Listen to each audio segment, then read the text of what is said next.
தெரியாம இந்த பேரை நாங்கள் வச்சுட்டோம், எங்களை மன்னிச்சுக்கோங்க. மாற்றத்தை இன்னைக்கு ஏழை குடும்பமா இருக்க அந்த குடும்பம்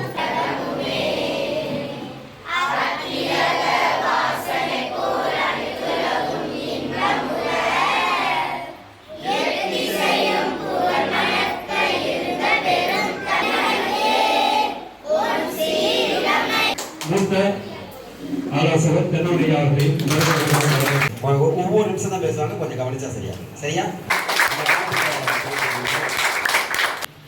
நாங்க எல்லா பேரும் உழைக்கிறது உங்களுக்காண்டி தான். நீங்க நல்லா இருக்கணும். நளினா சொல்லுவாங்க.